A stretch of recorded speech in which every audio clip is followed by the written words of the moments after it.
Hello friends, स्वागत है आप सभी लोगों का आपके अपने यूट्यूब चैनल एग्जाम हिंट्स में। आज की इस वीडियो में हम देखेंगे BA BSc BCom third year fifth semester cocurricular subject analytic ability and digital awareness के यूनिट नंबर 4 के 50 most important multiple choice questions जो कि पहले भी आपके परीक्षाओं में पूछे गए हैं तथा आपकी आगामी सेमेस्टर परीक्षा के लिए बेहद ही महत्वपूर्ण रहने वाले हैं। तो अगर आप इस चैनल पे फर्स्ट टाइम विजिट कर रहे हैं और अगर अभी तक आपने इस चैनल को सब्सक्राइब नहीं किया है तो चैनल को जरूर से जरूर सब्सक्राइब कर लें तथा बेल आइकन को प्रेस करना ना भूलें। तो चलिए आज की इस वीडियो को बिना किसी देरी के शुरू करते हैं। बात करें आज के इस वीडियो के पहले प्रश्न की, तो पहला प्रश्न है, जब कोई व्यक्ति इंटरनेट पर सर्च इंजन के माध्यम से कोई विशेष जानकारी सर्च करता है और बिना पूर्व उद्देश्य के वेबसाइट विजिट करता है तो इस प्रक्रिया को क्या कहते हैं? तो इसका राइट आंसर हो जाएगा ऑप्शन सी, वेब सर्फिंग। यानी कि वेब सर्फिंग वह प्रक्रिया है जिसमें कोई भी व्यक्ति इंटरनेट पर सर्च इंजन के माध्यम से किसी विशेष जानकारी को सर्च करता है और उसे यह पता नहीं होता है कि वह कौन सी वेबसाइट को विजिट करेगा तो उसे पर्याप्त जानकारी प्राप्त हो जाएगी। तो इस प्रक्रिया को वेब सर्फिंग कहते हैं। तो इस प्रकार इसका राइट आंसर हो जाएगा ऑप्शन सी। बात करें दूसरे प्रश्न की, तो दूसरा प्रश्न है, जब कोई व्यक्ति किसी विशेष विषय को लेकर इंटरनेट पर सर्च करे और उसे पता हो कि कौन सी वेबसाइट विजिट करेगा तो उसे पर्याप्त जानकारी प्राप्त हो जाएगी। तो ऐसी प्रक्रिया को वेब ब्राउजिंग कहते हैं जिसमें व्यक्ति को पता होता है कि किस वेबसाइट पर पर्याप्त जानकारी मौजूद हो जाएगी। तो इस प्रक्रिया को वेब ब्राउजिंग कहेंगे और इसका राइट आंसर हो जाएगा ऑप्शन बी। बात करें तीसरे प्रश्न की, तो तीसरा प्रश्न है, वेब ब्राउजर डैश सॉफ्टवेयर है। तो इसका राइट आंसर है ऑप्शन डी, एप्लीकेशन। यानी कि वेब ब्राउजर एक प्रकार का एप्लीकेशन सॉफ्टवेयर है। वहीं अगला प्रश्न है, वेब ब्राउजर की सहायता से हम डैश देख सकते हैं। तो वेब ब्राउजर की सहायता से हम वेब पेज, फोटो, वीडियो इत्यादि देख सकते हैं। तो इसका जो राइट आंसर है वह ऑप्शन डी, उपरोक्त सभी। पांचवा प्रश्न दिया गया है, वेब ब्राउजर का उपयोग किया जाता है। तो इसके ऑप्शन है प्रिंटर में, सेकंड ऑप्शन दिया गया है माउस में, ऑप्शन थर्ड है कंप्यूटर में तथा फोर्थ ऑप्शन है कीबोर्ड में। तो इसका राइट आंसर है ऑप्शन सी, कंप्यूटर में। वही बात करें अगले प्रश्न की, तो अगला प्रश्न है, वेब ब्राउजर में जहां पर URL इनपुट किया जाता है उसे क्या कहते हैं? तो वेब ब्राउजर में जहां पर URL को इनपुट किया जाता है उसे एड्रेस बार कहते हैं। तो इसका राइट आंसर है ऑप्शन डी। वही बात करें सातवें प्रश्न की, तो सातवां प्रश्न है, वेब ब्राउजर का आविष्कार कब हुआ था? तो वेब ब्राउजर का आविष्कार सन 1990 में हुआ था। तो इसका राइट आंसर है ऑप्शन सी। अगला प्रश्न है, निम्न में से कौन वेब ब्राउजर नहीं है? तो इसके ऑप्शन है ओपेरा, क्रोम, सफारी तथा फोर्थ ऑप्शन है फाइल एक्सप्लोरर। तो इसका जो राइट आंसर है वह है ऑप्शन डी, फाइल एक्सप्लोरर। क्योंकि ओपेरा, क्रोम और सफारी ये सभी वेब ब्राउजर होते हैं। तो इसका राइट आंसर हो जाएगा ऑप्शन डी।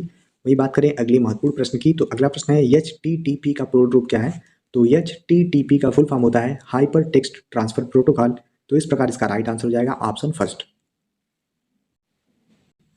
अगला प्रश्न है, गूगल के अपने वेब ब्राउजर का नाम क्या है? तो गूगल के अपने वेब ब्राउजर का नाम है क्रोम ब्राउजर। तो इसका राइट आंसर है ऑप्शन डी। वही अगला प्रश्न है, क्रोम ब्राउजर कब लॉन्च हुआ था? तो क्रोम ब्राउजर सन 2008 में लॉन्च हुआ था। तो इसका राइट आंसर है ऑप्शन सी। अगला प्रश्न है, इंटरनेट क्या है? तो इंटरनेट विभिन्न नेटवर्क का एक विशाल संग्रह है। तो इसका जो राइट आंसर हो जाएगा वह हो जाएगा ऑप्शन बी। बात करें अगले प्रश्न की, तो अगला प्रश्न है, इंटरनेट से जुड़ने के लिए कंप्यूटर को किससे कनेक्ट करना होता है? तो इंटरनेट से जुड़ने के लिए कंप्यूटर को इंटरनेट सेवा प्रदाता से कनेक्ट करना होता है। तो इसका राइट आंसर हो जाएगा ऑप्शन सी। बात करें अगले प्रश्न की, तो अगला प्रश्न है, स्थानीय टेलीफोन नेटवर्क के तारों पर डिजिटल डेटा संचालित करके इंटरनेट का उपयोग के द्वारा प्रदान किया जाता है। तो इसका राइट आंसर है option B, digital subscriber line के द्वारा। बात करें अगले प्रश्न की, तो अगला प्रश्न है, ISP अपने नेटवर्क के बीच इंटरनेट ट्रैफिक का आदान प्रदान किसके द्वारा करता है? तो इसका राइट आंसर है option first, internet exchange point के द्वारा। अगला प्रश्न है, निम्नलिखित में से कौन सा प्रोटोकॉल इंटरनेट में उपयोग किया जाता है? तो इसके ऑप्शन है HTTP, सेकेंड ऑप्शन दिया गया है DHCP, ऑप्शन थर्ड है DNS। तो इन तीनों का प्रोटोकॉल इंटरनेट में उपयोग किया जाता है। तो इस प्रकार इसका राइट आंसर हो जाएगा ऑप्शन डी। अगला प्रश्न है, IPv6 में IP पते का आकार कितना होता है? तो IPv6 में IP पते का आकार 128 बिट्स का होता है। अगला प्रश्न है, इंटरनेट किस पर काम करता है? तो इंटरनेट जो है वह पैकेट स्विचिंग पर काम करता है। तो इसका राइट आंसर है ऑप्शन फर्स्ट। वहीं अगला प्रश्न है, निम्नलिखित में से कौन सा इंटरनेट में उपयोग किया जाने वाला एप्लीकेशन केयर प्रोटोकॉल नहीं है? तो रिमोट प्रक्रिया कॉल, इंटरनेट रिले चैट तथा स्थानीय प्रक्रिया कॉल ये सभी इंटरनेट में उपयोग किए जाने वाले एप्लीकेशन केयर प्रोटोकॉल के अंतर्गत आते हैं, जबकि संसाधन आरक्षण प्रोटोकॉल ये नहीं आता है। तो इसका राइट आंसर हो जाएगा ऑप्शन सी। बात करें अगले प्रश्न की। अगला प्रश्न है, कौन सा प्रोटोकॉल इंटरनेट से जुड़े क्लाइंट को आई एड्रेस प्रदान करता है? तो इसका राइट आंसर है option first DHPC। DHPC protocol internet से जुड़े क्लाइंट को आई एड्रेस प्रदान करने का कार्य करता है। वहीं अगला प्रश्न है, मीडिया एक्सेस कंट्रोल में निम्नलिखित में से किसका उपयोग नहीं किया जाता है?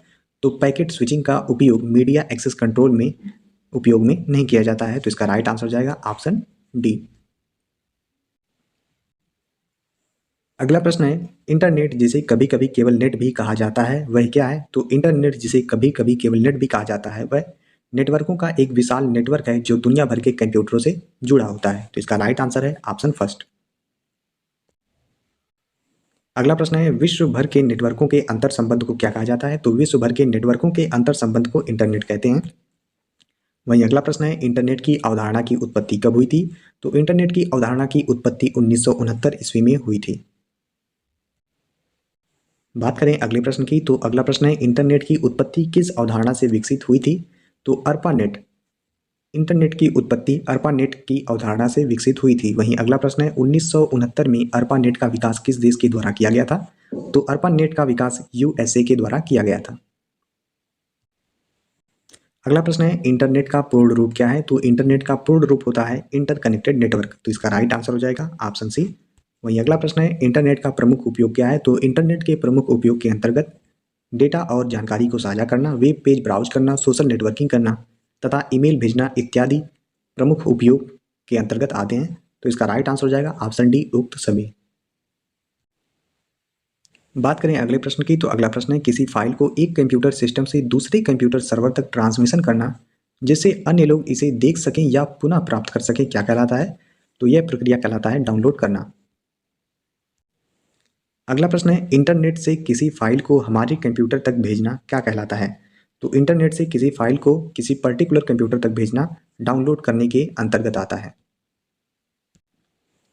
अगला प्रश्न है, नेटवर्क पर प्रत्येक कंप्यूटर को निम्न में से किसके द्वारा पहचाना जाता है? तो नेटवर्क पर प्रत्येक कंप्यूटर को IP एड्रेस के द्वारा पहचाना जाता है। तो इसलिए इसका राइट आंसर है ऑप्शन फर्स्ट। वहीं अगला प्रश्न है, एक कंप्यूटर इंटरनेट पर अन्य कंप्यूटरों के साथ संचार कौन करता है? तो इसका राइट आंसर है ऑप्शन बी, TCP/IP। वहीं बात करें अगले प्रश्न की। तो अगला प्रश्न है, HTML का पूर्ण रूप क्या है? तो HTML का फुल फॉर्म होता है हाइपर टेक्स्ट मार्कअप लैंग्वेज। तो इसका राइट आंसर हो जाएगा ऑप्शन सी। बात करें अगले प्रश्न की। तो अगला प्रश्न है, नेटवर्क पर मौजूद प्रत्येक कंप्यूटर द्वारा पालन किए जाने वाले नियमों के समूह को क्या कहा जाता है? तो इसका राइट आंसर है ऑप्शन डी, प्रोटोकॉल। ये नेटवर्क पर मौजूद प्रत्येक कंप्यूटर द्वारा पालन किए जाने वाले नियम के समूह को प्रोटोकॉल कहते हैं। वही बात करें अगले इंपॉर्टेंट प्रश्न की। तो अगला प्रश्न है, WWW यानी कि वर्ल्ड वाइड वेब के आविष्कारक कौन है? तो वर्ल्ड वाइड वेब के आविष्कारक हैं टिम बर्नर्स-ली। तो इसका राइट आंसर है ऑप्शन सी। अगला प्रश्न है, इंटरनेट अनेक स्वैच्छिक संगठनों द्वारा शासित होता है जैसे IAB, IETE, इंटर NIC, उक्त सभी। तो इसका राइट आंसर है ऑप्शन डी, उक्त सभी। यानी कि इंटरनेट अनेक स्वैच्छिक संगठनों द्वारा शासित होता है जिनमें IAB, IETE तथा इंटर NIC इत्यादि सम्मिलित हैं। तो इसका राइट आंसर हो जाएगा ऑप्शन डी। अगला प्रश्न है, W3C का पूर्ण रूप क्या है? तो W3C का पूर्ण रूप है वर्ल्ड वाइड वेब कंसोर्टियम। तो इसका राइट आंसर हो जाएगा ऑप्शन सी।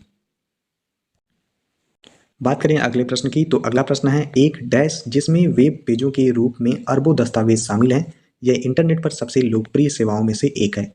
तो इसका राइट आंसर है ऑप्शन फर्स्ट, वेब। वेब एक ऐसा वेब पेज है जिसमें वेब पेजों के रूप में अरबों दस्तावेज शामिल होते हैं तथा यह इंटरनेट पर सबसे लोकप्रिय सेवाओं में से एक होता है। तो इसका राइट आंसर हो जाएगा ऑप्शन फर्स्ट। बात करें अगले प्रश्न की। तो अगला प्रश्न है, किसी वेब पेज तक पहुंचने के लिए URL की आवश्यकता होती है। URL का फुल फॉर्म क्या होता है? तो URL का फुल फॉर्म होता है यूनिफॉर्म रिसोर्स लोकेटर। तो इसका राइट आंसर हो जाएगा ऑप्शन फर्स्ट। वहीं अगले प्रश्न की बात करें। तो अगला प्रश्न है, एक कंप्यूटर नेटवर्क जिसका उपयोग किसी संगठन के इंट्रानेट के बाहर से एक्सेस को नियंत्रित करने के लिए किया जाता है क्या कहलाता है? तो ऐसा कंप्यूटर नेटवर्क एक्स्ट्रानेट कहलाता है। तो इसका राइट आंसर हो जाएगा ऑप्शन सी। एक्स्ट्रानेट एक ऐसा कंप्यूटर नेट होता है जिसका उपयोग किसी संगठन के इंट्रानेट के बाहर से एक्सेस को नियंत्रित करने के लिए किया जाता है। वहीं अगला प्रश्न है, एक सॉफ्टवेयर प्रोग्राम जिसका उपयोग वेब पेजों को देखने के लिए किया जाता है क्या कहलाता है? तो ऐसा सॉफ्टवेयर प्रोग्राम ब्राउजर कहलाता है। तो इसका राइट आंसर है ऑप्शन डी। अगला प्रश्न है, इंटरनेट नेटवर्क पर प्रत्येक कंप्यूटर मशीन होस्ट के पास अद्वितीय आईपी एड्रेस होता है। तो इसका राइट आंसर हो जाएगा ऑप्शन सी। अगला प्रश्न है, वह पहचानकर्ता जो इंटरनेट पर सूचना भेजता और प्राप्त करता है क्या कहलाता है? तो इस पहचानकर्ता को आईपी एड्रेस कहते हैं। तो इसका राइट आंसर हो जाएगा ऑप्शन फर्स्ट आईपी एड्रेस। यानी कि आईपी एड्रेस एक पहचानकर्ता की तरह कार्य करता है जो इंटरनेट पर सूचना भेजता और प्राप्त करने का कार्य करता है। वहीं बात करें अगले प्रश्न की, तो अगला प्रश्न है, सर्वर वे कंप्यूटर होते हैं जो किसी से जुड़े अन्य कंप्यूटरों को संसाधन प्रदान करते हैं। तो इसका राइट आंसर है ऑप्शन डी नेटवर्क। यानी कि नेटवर्क वे सर्वर कंप्यूटर होते हैं जो किसी से जुड़े अन्य कंप्यूटरों को संसाधन प्रदान करते हैं। वहीं अगला प्रश्न है, एक प्रोग्राम जिसका उपयोग वेबसाइटों को देखने के लिए किया जाता है क्या कहलाता है? तो ऐसा प्रोग्राम ब्राउजर कहलाता है जिसका उपयोग वेबसाइटों को देखने के लिए किया जाता है। अगला प्रश्न है, निम्नलिखित में से कौन सा ब्रॉडबैंड इंटरनेट कनेक्शन का एक प्रकार नहीं है? तो इसके ऑप्शन दिए गए हैं, उपग्रह, डीएसएल, ऑप्शन थर्ड दिया गया डायल करें तथा फोर्थ ऑप्शन है केबल। तो इसका जो राइट आंसर हो जाएगा वो हो जाएगा ऑप्शन सी डायल करें। वहीं अगला प्रश्न है, एक विशिष्ट आधुनिक कंप्यूटर का उपयोग करता है। तो इसके ऑप्शन है valve, LSI chips, third option दिया गया है वैक्यूम ट्यूब तथा फोर्थ ऑप्शन है उक्त सभी। तो इसका जो राइट आंसर है वह है ऑप्शन बी एलएसआई चिप्स। यानी कि एक विशिष्ट आधुनिक कंप्यूटर एलएसआई चिप्स का उपयोग करता है।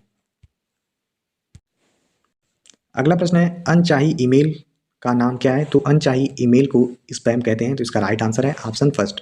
वहीं अगला प्रश्न है, टीसीपी आईपी एक प्रकार के क्या है? तो टीसीपी या आईपी एक प्रकार के प्रोटोकॉल होते हैं। तो इसका राइट आंसर है ऑप्शन सी। बात करें आज के इस वीडियो के आखिरी प्रश्न की, तो आखिरी प्रश्न है, ओएसआई का अर्थ क्या है या फिर ओएसआई का फुल फॉर्म क्या होता है? तो ओएसआई का फुल फॉर्म होता है ओपन सिस्टम इंटरकनेक्शन। तो इसका राइट आंसर हो जाएगा ऑप्शन सी।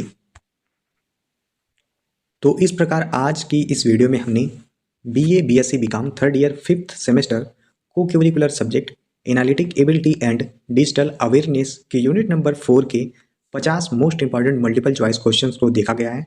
हमें उम्मीद है कि आपको ये वीडियो पसंद आई होगी। अगर आपको वीडियो से थोड़ी सी भी हेल्प मिली हो तो वीडियो को जरूर लाइक करें, चैनल को सब्सक्राइब करना ना भूलें तथा एक प्यारा सा कमेंट करके जरूर बताएं कि आपको ये वीडियो कैसी लगी। Thank you.